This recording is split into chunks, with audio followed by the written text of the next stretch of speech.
Sinners is already being treated like an event. It's pulling big numbers at the box office, drawing praise from critics, and trending across social media as a bold artistic breakthrough. But once you strip away the hype, what's left is something much less impressive.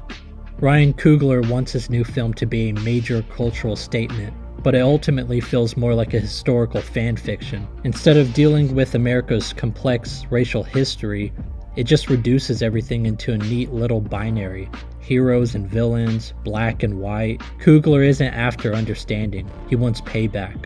The way the film treats blues music reveals a lot about it. Instead of engaging with it as something real and alive, passed down through struggle and soul, it turns into a cultural weapon. White vampires feeding on blues musicians? That's not a daring metaphor, as some online critics say on Rotten Tomatoes. It's just a lazy ideological jab.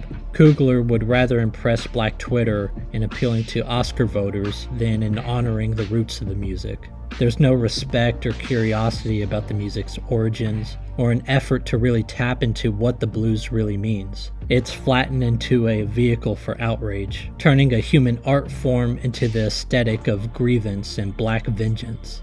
Where better films deal with human emotions and moments, things like contradictions, pain, and faith, none of that is here. Coogler wants revenge, not reflection.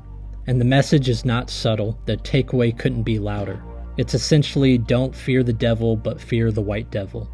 It was directed and written by a black man, and financed by foreigners, so that's why they're able to get away with making something so ugly and racist toward white people. What's funny and not so surprising is how even the usual anti-woke crowd ate it up. You know, the YouTubers who complain about every Marvel and Disney casting decision, and Brie Larson and Star Wars, as if they're making a difference in the culture war. Well, they gave Sinners a thumbs up. They watched this racial spectacle, saw all of the blood and the drama and the musical performances, and then gave it a pass.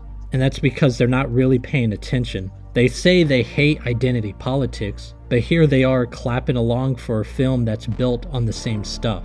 So it really just goes to show most of them aren't thinking critically about art. And like the movie itself, they mistake noise for meaning. All posture, no insight.